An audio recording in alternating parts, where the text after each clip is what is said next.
That's not some pinko lefty middle road stuff.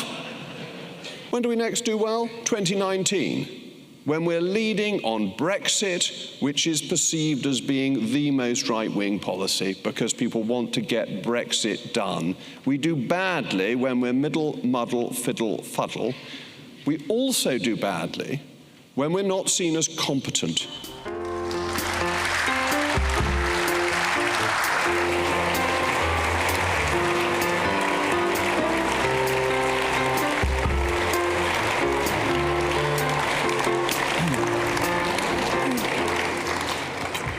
So, welcome to the Emmanuel Centre and to a live edition of Coffee House Shots.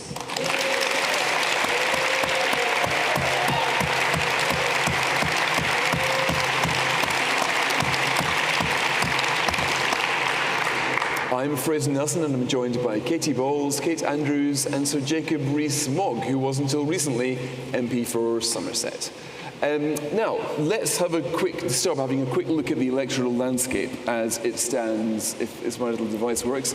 So this is the political map of Britain. Rather a lot of red. To my delight, not very much yellow up there in Scotland. I think that's one of easily the best things about this general election. The blue dots are few and far between, and Jacob's dot has turned into a red one. But without much ado, let's go straight on to Katy and the overall political scene. So, Katy, what kind of first week would you say Keir Starmer's government has had? I mean, I think a good first week for Keir Starmer in the sense he's got a few things going right for him. The football last night. Lots of Labour MPs very keen to tell us yesterday and today, well, that's what happens when Labour's in power. So let's see what happens on Sunday. It could be the end of the honeymoon if it goes wrong. But I think Keir Starmer's team really wanted to hit the ground running and keep up a sense of momentum for the first week, really for the first 100 days. And you're seeing that in the sense that recess is being pushed back. Some of this is performative, but is to obviously give this sense of we're working very hard for you, rather than the problem with a summer election is you are elected and then everyone goes on a holiday and sits on a beach, which is the aesthetic they're trying to get away from.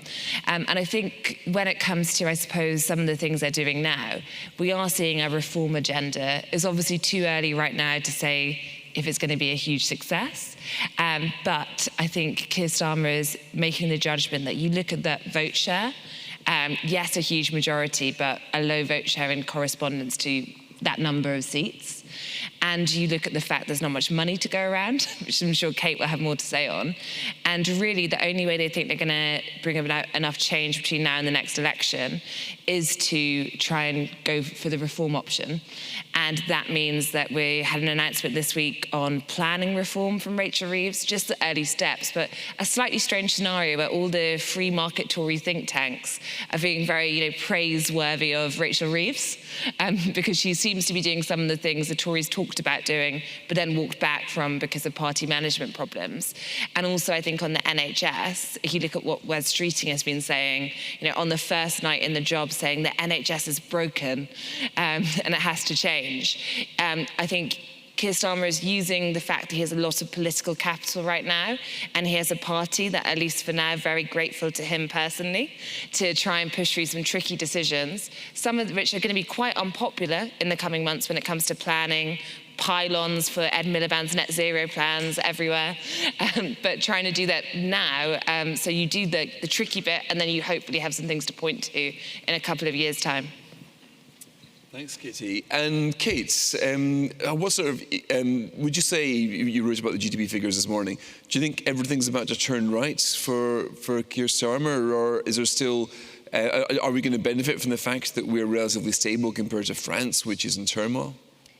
I think you could say things are about to go right, but you're coming up from a low bar. It has been an incredibly painful time these past couple of years, especially trying to get inflation back to target.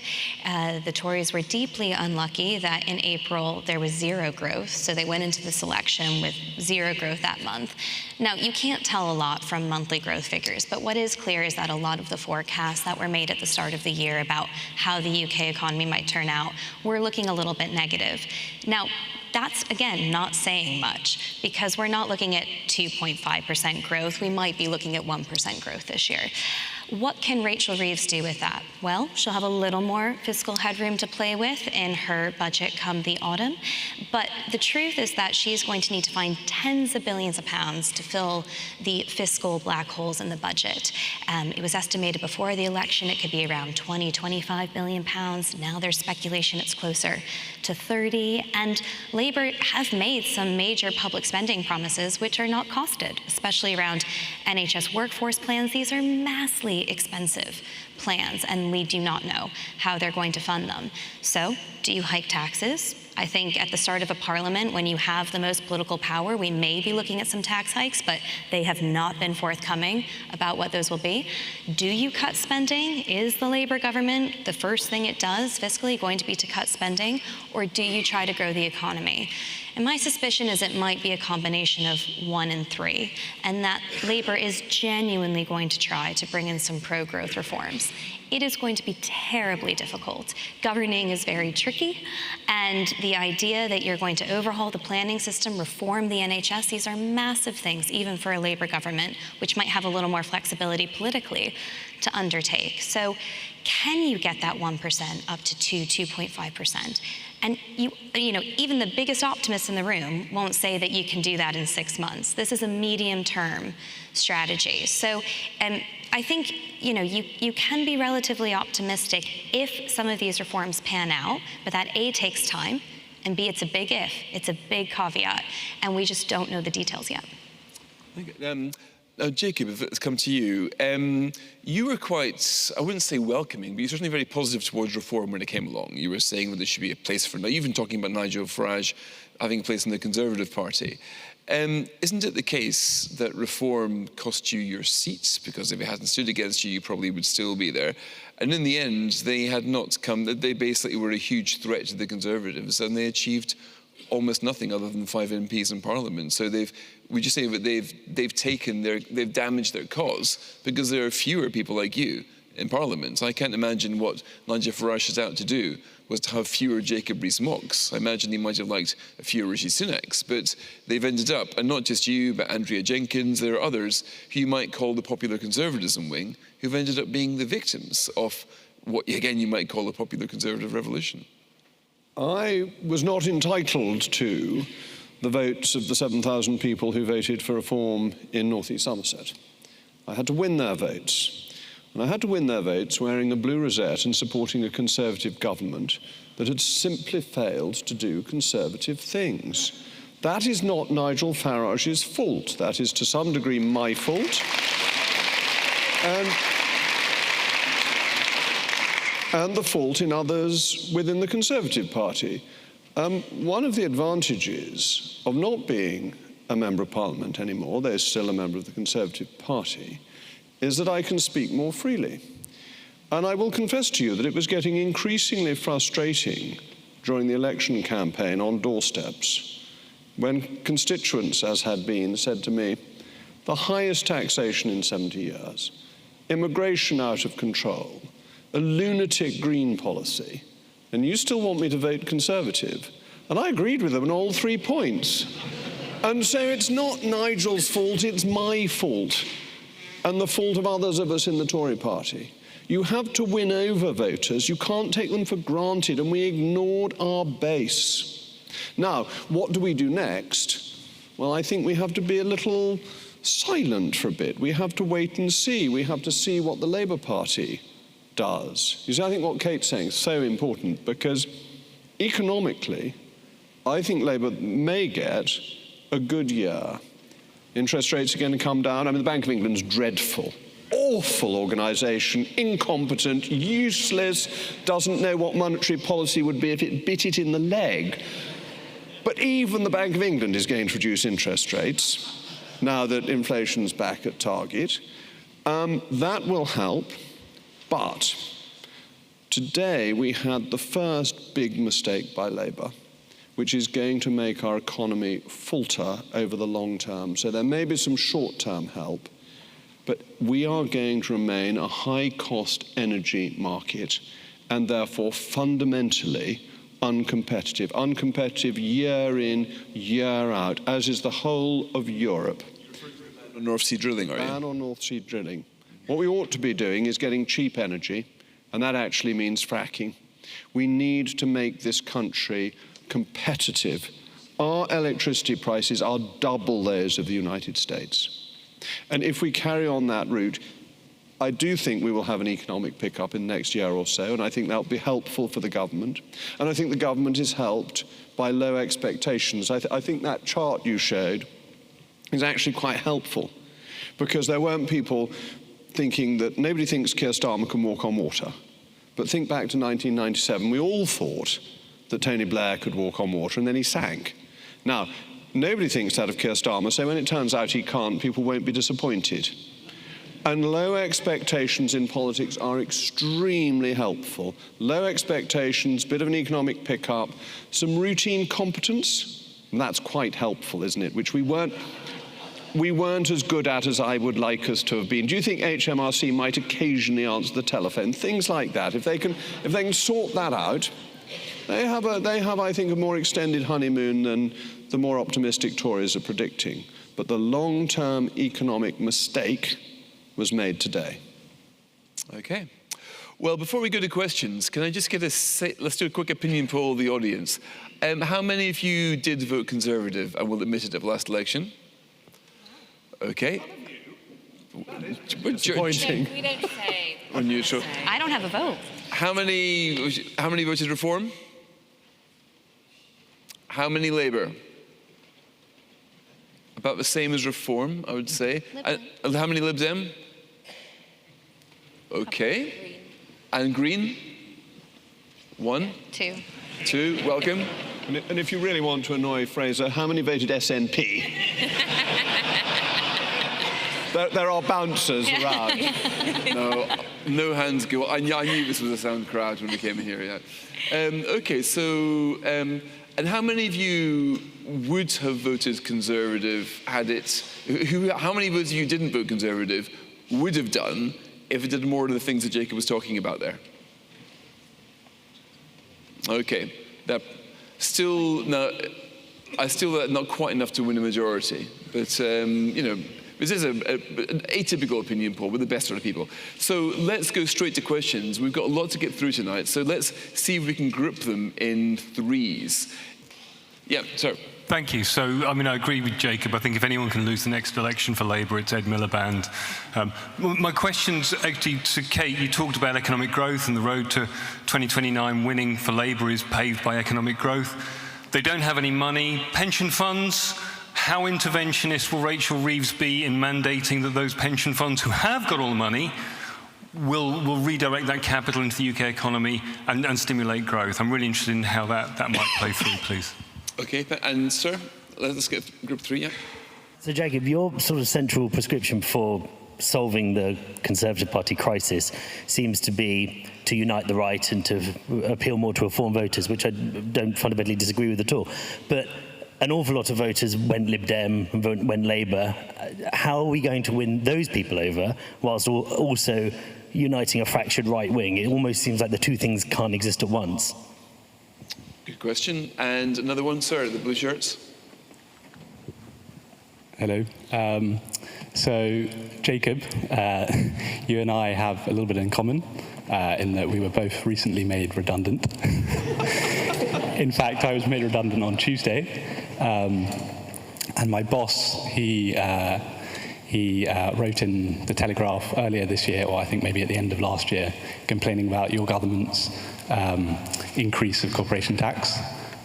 So my question is this the beginning of a mass exodus? Yeah. Right. So, and you think you made redundant because, and you're saying you think corporation tax might have been a factor? That will be his reason. Okay, sorry. Interesting. Jacob. Well, okay. I opposed the increase in corporation tax when I was in the cabinet and accused Rishi Sunak of being a socialist chancellor. I mean, there was nothing more that I could have done to try and stop it. I thought it was completely stupid policy when cutting corporation tax had raised revenue and had made us more competitive. And just look at Ireland, if you don't believe me. And this idea that there is more room to raise taxes and have a growing economy is simply false. We damaged the economy by having taxation that was too high. I also happen to think expenditure is too high. To come to the question on where do the other votes go? Well, we lost roughly 7 million votes, of which about 4 million went to Reform. And then quite a big chunk stayed at home. So I think those are the ones that we should have been focusing on before the election. Interestingly, I will be revealing on GB News later this evening an opinion poll that has been done for GB News asking whether a different leader would have helped win people over who'd gone to vote Labour. And they would have been more likely to vote Conservative had we kept Boris Johnson. So there is going to be something in leadership, but there's also going to be something in having policies that people like, because a lot of Labour voters want migration to be controlled. A lot of Labour voters, I had somebody came up to me when I was campaigning and he said he was voting Labour because he'd always voted Labour, but he couldn't stand their green policies. Nobody wants to be cold and poor. And if we focus on an energy policy that will make people rich and warm, or cool in the summer because we can have some air conditioning, that's going to be helpful. So it's getting the right policies that will appeal to people. It's reuniting the right as a first step. Those 4 million are the ones who stayed at home are the easiest to win back. Once we've won those back, we begin to reach out to more people. But on corporation tax, I mean, we've chucked out the non-doms.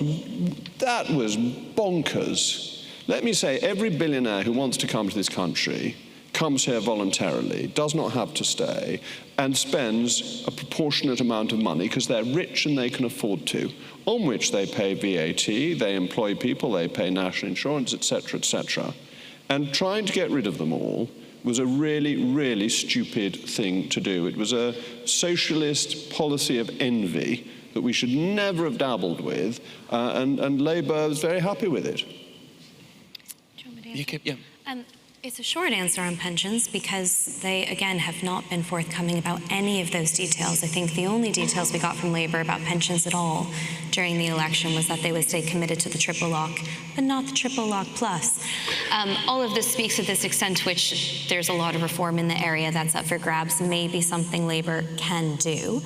But what can we speculate? It does strike me that Rachel Reeves and those in the Treasury have clocked a long time ago, that tax receipts are simply not going to allow for major investment at the moment. They had to learn that the hard way with their green investment strategy, and I think they know that if that investment money isn't coming from private funds, from pension funds, from business, from all over the place that isn't specifically income tax or VAT receipts, that they're not going to have much money for any kind of development. They have to unlock it. I do think they've clocked that. I do think they know that, but how they're going to go about it, these are the questions we wanted answered in the election that never came. Okay, let's take 3 more questions. Let's see if we can go from the back this time. So, hello, I had a question about trade policy. If Trump gets elected and tries to end the free trade era and imposes universal tariffs and effectively starts a trade war with China, if the US insists that Europe, including the UK, follows suit, is it right to side with the US, or should we try and stick with free trade principles in when what might not be a free trade world? Yep, right, yep, at the end there. Yeah, first of all, if you're a patriot, you hope that Keir Starmer will do well, actually. But secondly, if I understand the complacency on the panel, the Tories are going to be out of power for a generation. This election is not about Labour's low share of the vote. It was about anybody but the Conservatives due to their entire incompetence and arrogance of changing leaders over the last 14 years and some of the policies they introduced. And by the way, the Reform vote, only 1/3 of the voters for Reform came from 2019 voters. A lot of Reform came from people who hadn't voted before. So do the panel really think that moving to the right and embracing Reform's agenda, therein lies the future success of the Conservative Party? Everybody knows elections are won from the centre-right, not the far-right. And Jacob, your complacency is absolutely breathtaking. You should be ashamed of yourself.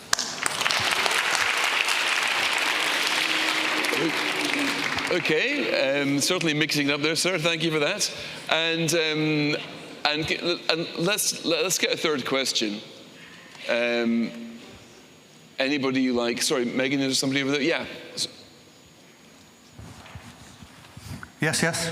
I'm old enough to remember 20, 30 years ago, post-industrial society, going into balanced economies, etc.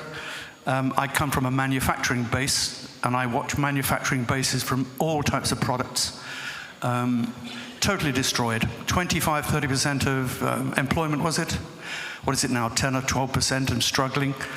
How can that possibly come back? The factories are now warehouses. The machinery has gone abroad. The skills have disappeared. How can we have wealth creation when we're just talking of, the City of London and a few other odds and ends? Okay. Good point. Right, well, let's answer that. Certainly, maybe, sir, to you're a very passionate question. I'm not sure anybody here is saying that the Conservative result was anything less than a calamity. I think that's the starting point of pretty much everybody. When it comes to, and the Labour small vote share, I'm not saying that this somehow makes the calamity even less. I just think it's important because never have we had such a mismatch between votes and seats. When we're talking about the political mood of the country, it's worth bearing that in mind, as it is the low vote share of both two main parties. Lots of other votes are in flux for exactly the reason that you state. Now, whether the Conservatives should move right or left or more what they should do next isn't a question we have yet come on to. So you're perhaps, but I suspect that Jacob would probably think we should do more to reconcile the Conservative Party with the voters that it left. But on that point, I'll let Jacob speak for that. Katy, do you want to pick up any of those points? Yeah, I mean, I suppose just briefly on the result, I think that you have a situation whereby it's really hard to see the Tories coming back in one term. Now, the Tories are trying to cheer themselves, and I do know what you mean. I spoke to some Tories after the result, and they said, oh, it's really not that bad. There's clearly no enthusiasm for Keir Starmer. And you did want to say, sure, but there's a lot of hatred for you guys.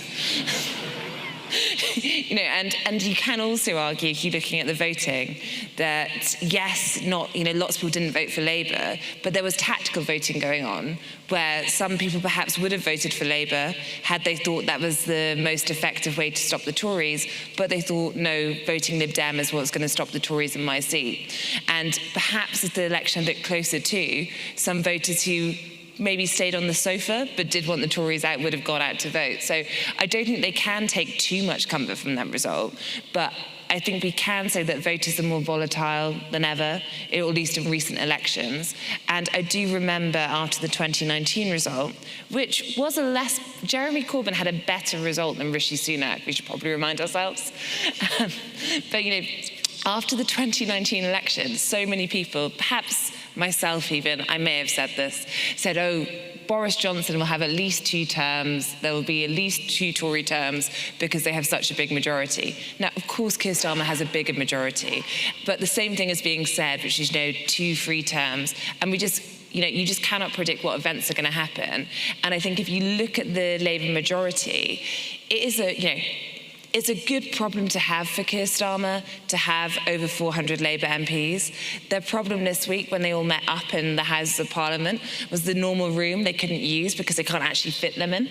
So they had to go to Church House, which is near here, which is where Tony Blair had his 1997 moment. But keeping over 400 MPs together when the second party in lots of these constituencies could be Reform, it could be, some are seeing left-wing insurgency threats, I think will be tricky when you get closer to the election with difficult reforms. Another quick point there. The other reason why I think Labour's vote share is important is that because I think this means that the Labour government is not going to be complacent. I don't think that vote share necessarily says 10 years in power. I think that if Keir Starmer had thought he had 10 years, he would have been disabused by that, seeing how this anti-incumbency factor that we saw in France, we see it in America, and we saw it in Britain. If people are disappointed in you, the government, they will turn against you, and there's no party loyalist force that's going to stop that. So in my view, this will make Starmer more inclined to apply radical reform, hopefully in the NHS, hopefully in welfare, because I think he believes that if he has got nothing to show for it in 5 years, then he's going to be meeting voters like the one Jacob says he met in Somerset, saying you promised us A, B and C and none of it happened, therefore we're going to boot you out. So that's why I do think that matters. I don't think the C has changed. I think that no single party feels secure right now. Okay. On the question about free trade, abandon it at your peril. If you want your country to be poorer and you want people to have fewer opportunities, you can go the way of what Donald Trump is proposing. For those who don't know, he has mentioned that he might slap a 10% import tariff on all imports. I mean, the policy is a bit vague, like a lot of Trump's comments and slogans. I'll eat my words if this isn't true. My suspicion is Donald Trump will do no such thing because he has two ambitions. One is to do a rematch of the 2020 election. We don't know quite yet if he's going to get that exactly with Joe Biden. That's a question that's very much up in the air. But I think regardless, whether it's Biden, Kamala Harris, or a different candidate for the Democrats in this election, there's a very good chance Donald Trump will be back in the Oval Office. And then I think he wants to try to relive what he considers to be the glory days, and frankly, many Americans do, of the best economy that they can remember. And if you want the best economy that you can remember, you don't do a 10% import tariff.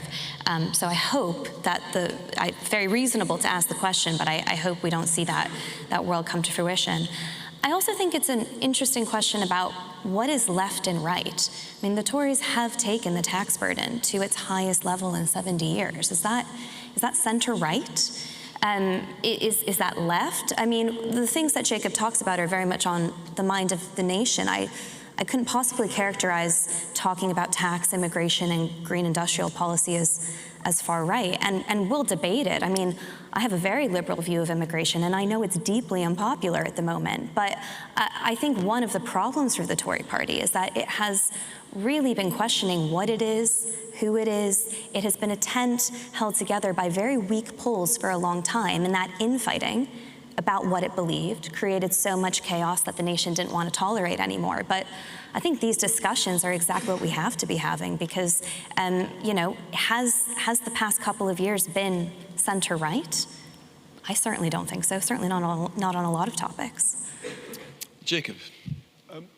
The important question on manufacturing, first of all, that is part of the problem with our green policies, which have closed down or are closing down our steel industry, because they're simply uncompetitive because of the input cost of energy. And then we import it with higher emissions from abroad and close down our own manufacturing. This is where the green policy is so crazy. But to come to the question of complacency, perhaps I didn't explain myself clearly enough when I said that the lack of enthusiasm for Starmer is potentially helpful to him, because if there isn't an enormous enthusiasm, you can't disappoint. And Tony Blair ultimately disappointed everybody because they thought he was amazing. And then they realized he was human like the rest of us. Keir Starmer only has to perform adequately to do well. I think this could be, in electoral terms, a beginning for Labour rather than an end.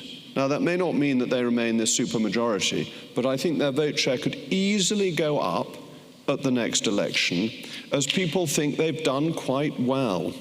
And I don't think that you look at that 34% and you say, oh, and it's now easy for the Tories. We thought that in 2001. We thought the pendulum would naturally swing backwards. It didn't. It remained exactly where it was. And I think we should be very careful about that. However, on the issue that elections are won from the centre, this is not true. It is historically false. Let me run through the last 50 years of elections, the elections in my lifetime. I won't be too long, I promise. I've got to go to GB News. Ted Heath wins a majority, overturns a Labour majority of 100 on an outright free market Selsdon Man manifesto. He loses having U-turned and given in. Margaret Thatcher, 79, 83 and 87, wins historic majorities as the most right-wing leader we have had and delivered on the free market, home ownership, getting rid of regulation, getting rid of, immediately, one of the first things she did, exchange controls, this great liberation of the economy that she brought in. That's not some pinko, lefty, middle road stuff. And then, 92 we go down, 97 a catastrophe. When do we next do well? 2019. When we're leading on Brexit, which is perceived as being the most right-wing policy because people want to get Brexit done. We do badly when we're middle, muddle, fiddle, fuddle. We also do badly when we're not seen as competent. Now, there are two bits of politics, aren't there? There are parties that are cuddly, and there are parties that are competent. And when Labour, which always appears cuddly, also appears competent, it wins by miles. We never appear cuddly. Just look at me. Therefore, we have to be competent. But we just weren't. We weren't doing the routine business of government well. Delays in every interaction you had with the state.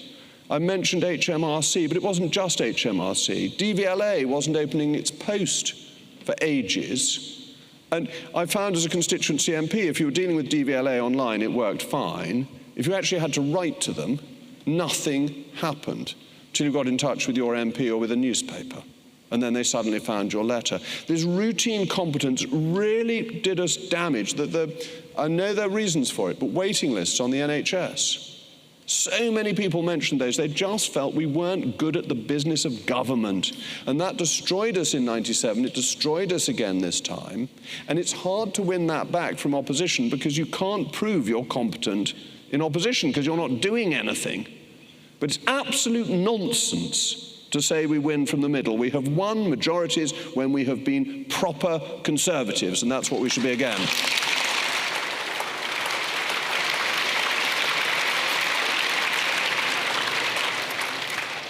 Okay, well, given that Jacob's got to go in 5 minutes, are there any more questions for him specifically? Okay, so, let's try to get 3 for Jacob specifically and try to make them short. Sir, you've got your hand up so high. What Jacob wasn't doing was looking at where the left was in all those right victories. Thatcher won from the right, but the centrist voters had nowhere to go. Similarly with Johnson won from the right, but the centrist voters had a choice between Corbyn and Johnson. And can you name an instance when the Conservative Party won without those centrist voters? Yeah, good point. Jacob, do you want to join us for that? Well, I mean, I think if you take 2019, there was a centrist opportunity to go to the Lib Dems, which people heartily rejected. Not a governing opportunity. I think he means when the realistic governing party wasn't as crazy as Kinnock or as... Well, Jim Callaghan was not crazy. And actually, by 1987, nor was Neil Kinnock. He'd made enormous changes and had a very successful campaign in remodelling the Labour Party. So the examples of crazy leaders are 83 and 2019. But in 2017, a crazy leader got more votes than a sane leader got and won with just under a week ago. So I don't think that really works. I think people voted positively. And if you look at turnouts were high in 70, 79, etc. They've been low in elections like 01 and this recent one, 2024, when we haven't had a proper forthright Conservative manifesto. Okay, next. Another question for Jacob. We'll milk his last 3 minutes with us. Yep, sir. Hello, Jacob. I'm also called Jacob, and I'm a Roman Catholic, but that's where the comparisons stop. I guess I'm just looking for your endorsement for the next leader, basically. And given how robustly Kemi Badenoch has distanced herself from Nigel Farage, what you're looking for to take up the mantle for your party? It's too early to say. I think we should take a bit of time and try and work out who the best leader is. I don't think there's a great rush. No one wants to listen to us at the moment. Doesn't really matter who our leader is for the next few weeks, months, possibly even longer. We need to work out who we are, what we want to do, and then find a leader who can be a spokesman for that. And lady at the middle here, yep. Oh, hi. Just to ask you, actually, you was just saying you didn't do all this stuff when you had 14 years. So why didn't you do it? I mean, I'm thinking about the health service mainly, because I think that's such a different... I mean, I was hoping that you were going to do this radical reform, actually really look at it and have strategy and use the brains are up there, apparently in Westminster, but you didn't. You gave it up. And now I read Katy Balls about that Alan Milburn's been working with Wes Streeting for the last 18 months, but they're not bringing in a social insurance model. I mean, they're not looking at more radical thinking because technology is being introduced anyway all the time. So, I mean, why didn't you just get to grips with it and get on with it? It's an extremely fair question. And in Margaret Thatcher's words, we were frit. We thought that any major reform of the NHS would be so unpopular coming from the Tories that we just poured more money into it. And more money didn't actually improve things, it just meant some people got more money. And I think Wes Streeting is a really important figure because he has opened up the discussion that we can join in on, and we should have started earlier, but we can now join in on how you have fundamental reform of the NHS. That he's taken Labour away from saying the only answer is more money. And if they're saying that, then we can begin to too. But I'm afraid we just thought it was too hot to handle.